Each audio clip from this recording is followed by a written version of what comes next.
겠습니다. 내가 진실로 진실로 너희에게 이르노니 한 알의 밀이 땅에 떨어져 죽지 아니하면 한 알 그대로 있고 죽으면 많은 열매를 맺느니라. 자기의 생명을 사랑하는 자는 잃어버릴 것이요 이 세상에서 자기의 생명을 미워하는 자는 영생하도록 보존하리라. 사람이 나를 섬기려면 나를 따르라. 나 있는 곳에 나를 섬기는 자도 거기 있으리니 사람이 나를 섬기면 내 아버지께서 그를 귀히 여기시리라. 지금 내 마음이 괴로우니 무슨 말을 하리요. 아버지여 나를 구원하여 이 때를 면하게 하여 주옵소서. 그러나 내가 이를 위하여 이 때에 왔나이다. 아버지여 아버지의 이름을 영광스럽게 하옵소서 하시니 이에 하늘에서 소리가 나서 이르되 내가 이미 영광스럽게 하였고 또다시 영광스럽게 하리라 하시니 곁에 서서 들은 무리는 천둥이 울었다고도 하며 또 어떤 이들은 천사가 그에게 말하였다고도 하니 예수께서 대답하여 이르시되 이 소리가 난 것은 나를 위한 것이 아니요 너희를 위한 것이니라. 이제 이 세상에 대한 심판이 이르렀으니 이 세상의 임금이 쫓겨나리라. 내가 땅에서 들리면 모든 사람을 내게로 이끌겠노라 하시니 이렇게 말씀하심은 자기가 어떠한 죽음으로 죽을 것을 보이심이로라. 아멘. 네, 오늘 우리가 너무나 잘 아는 예수님의 말씀, 요한복음의 말씀입니다. 내가 진실로 진실로 너희에게 이르노니, 진실로 진실로 아주 이중 강조를 하시죠. 예수님의 모든 말씀이 똑같은 신적 권위를 갖고 있는데 그럼에도 불구하고 주님이 진실로 진실로 강조하시는 말씀들이 있습니다. Very truly, 진짜 진짜 진짜로. 모든 예수님의 말씀이 동일한 하나님의 말씀의 권위를 갖지만 그 가운데서도 특별히 주님이 강조하시는 말씀, 그게 오늘의 말씀입니다. 한 알의 밀이 땅에 떨어져 죽지 아니하면 한 알 그대로 있고 죽으면 많은 열매를 맺느니라. 이 메시지입니다. 주님이 그렇게 강조하시는 핵심적인 메시지 중에 하나, 죽어야 열매를 맺는다는 겁니다. 죽지 않으면 열매가 없다는 것이죠. 땅에 떨어지면 뭐합니까? 죽어야 열매를 맺죠. 이게 신앙의 핵심이고 본질이다라는 거죠.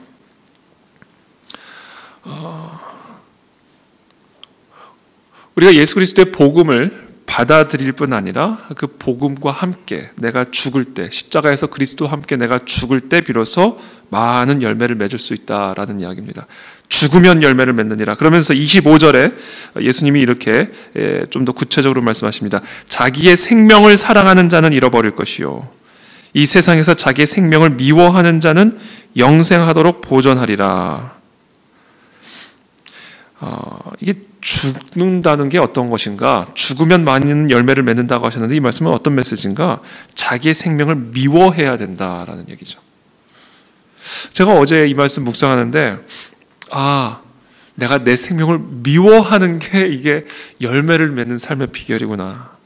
우리 모두는 내 생명을 사랑하죠. 내 생명보다 더 내가 사랑하는 게 어디 있겠습니까? 결국 최후에 남는 건 내 생명이에요. 그렇죠? 뭐 다른 것도 없어요. 세상의 명예, 부귀 다 결국 최종적으로 남는 건 내 생명입니다. 내 생명.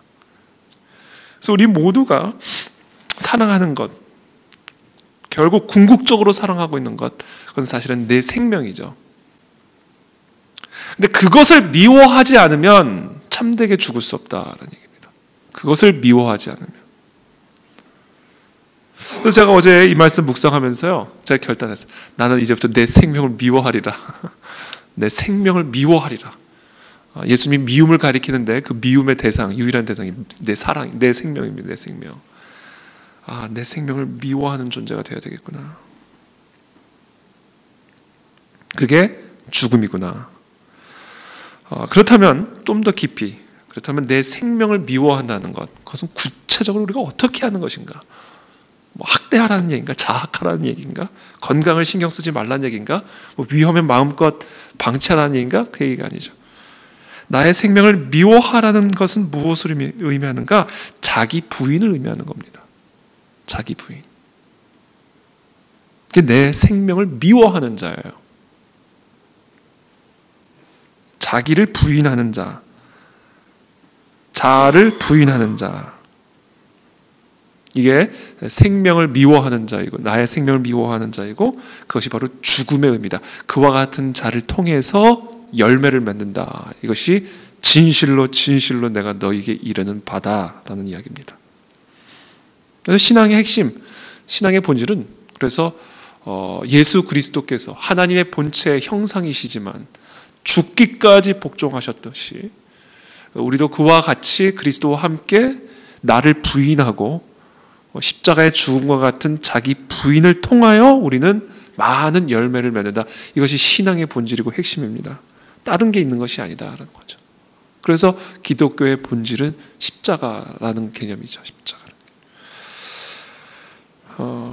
나의 생명을 미워하는 것은 자기를 부인하는 것이고 자아를 부인하는 겁니다. 그렇다면 자기 부인, 자아 부인도 추상적이에요. 더 깊이 우리는 들어가야 됩니다. 자기를 부인하고 자아를 부인하는 건 뭐냐? 그것은 순종이에요. 죽기까지 순종하셨다. 예수님이. 빌립보서에. 그렇죠? 빌립보서 2장 8절에 하나님의 본체의 형상이시지만 인간까지 낮아지셔서 죽기까지 복종하셨어요. 이게 예수님의 순종의 수준입니다. 하나님이 사람으로 되신 수준으로 순종이 끝난 게 아니에요. 사람이 되신 후에는, 하나님이 사람이 되신 후에는 죽기까지 복종하셨어요. 하나님이, 생명의 근원이요 본체이신 하나님이 어느 수준으로까지 복종을 하셨냐면 죽기까지 복종하셨어요. 그게 자기 생명을 미워하는 자의 모습이요 죽는 사람의 모습이다. 그와 같은 자를 통해서 하나님은 지극히 그의 이름을 높이신 것처럼 모든 것들을 그분의 권세 아래 두셨던 것처럼 모든 것들을 그분의 이름 아래 굴복해 하셨던 것처럼 그와 같이 자기를 부인하며 죽기까지 복종하는 그리스도인들을 통하여 하늘의 권위가 부어진다. 하늘의 권세가 부어진다. 그래서 열매를 맺게 하신다라는 겁니다. 그래서 신적 권위, 하나님으로부터 주어지는 권위는 주장하는 그리스도인을 통해서 주어지는 것이 아니라 순종하는 그리스도인을 통해서 주어집니다.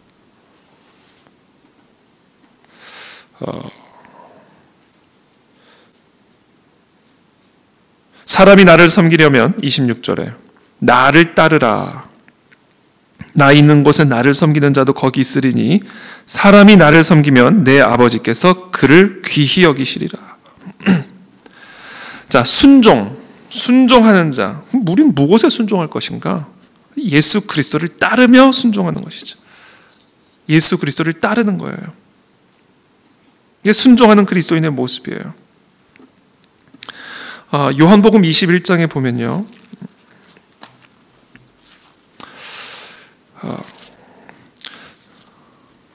이런 말씀이 있습니다. 베드로가 그를 보고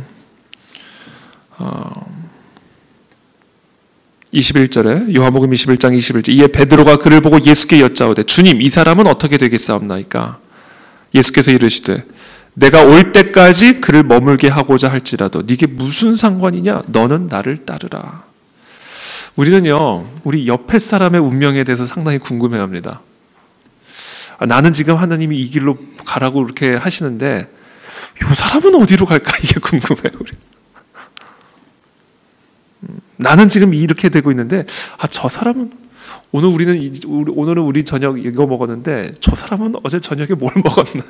우리 어떻게 보면 우리 공동체 의식이 강한 혈연 공동체 의식이 강한 우리 한 민족의 어떤 습성인 것 같기도 해요.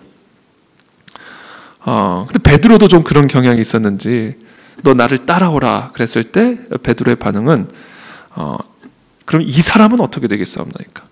그때 예수께서 이르시되 내가 올 때까지 그를 머물게 하든지 뭐 어떻게 하든지 너랑 상관이 없는 일이다. 너는 그냥 나를 따르라 이야기입니다. 우리가 순종하는 그리스도인의 삶을 살아가기 위해서 자기의 생명을 미워하고 죽음으로 수많은 열매를 맺는 그런 하나님의 권위를 부여받는 그와 같은 제자로서의 삶을 살아가기 위해서는요, 너무 옆에 사람에 관심을 두지 마세요. 내게 주어진 길을 가는 겁니다. 내게 주어진 길. 우리는 각자에게 주어진 길들이 있고요. 각자에게 주어진 사명들이 있어요. 우리는 그 길을 따라가는 겁니다. 예수님만 바라보고 마치 양이 목자만 바라보고 좌로나 우로나 치우치지 않고 그냥 그 주님만을 따라보고 가는 것처럼 내 옆에 사람이 어떻게 되든, 여기서 말하는 것은 이기주의를 의미하는 게 아니죠. 하나님이 그 사람에게 부여한 길, 그 사람에게 주시는 어떤 축복, 그것은 그 사람의 몫인 것이고, 자꾸 그것을 비교하지 말자. 비교하게 되면 주장하는 그리스도인이 됩니다. 주장하는 그리스도. 왜 얘는 이렇게 되고, 왜 나는 이렇고, 왜 저 교회는 저렇고, 왜 우리 교회는 이렇고, 왜 저 목사는 저렇게 되는데 왜 나는 이렇게 되고, 비참해지죠. 그래서 기도가 아니라 주장해요. 이렇게 해줘야 된다는 거예요. 이렇게 해줘야 된다. 왜 얘는 이렇게 가는데 왜 나는 저렇게 가야 되냐는 거예요. 그럼 죽지 못하는 거죠.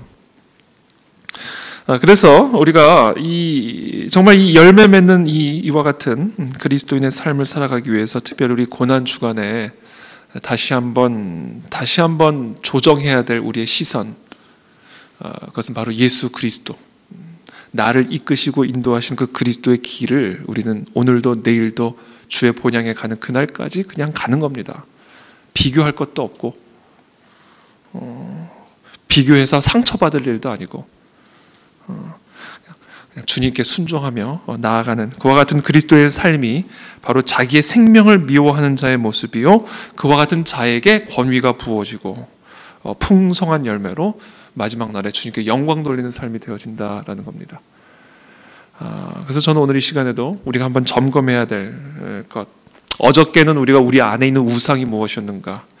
서기관과 대제사장들에게는 어떤 파워라는 우상을 가지고 있었고, 그 우상을 만족시켜 주지 않을 때 예수 그리스도를 잡아 죽일 흉계를 짰습니다.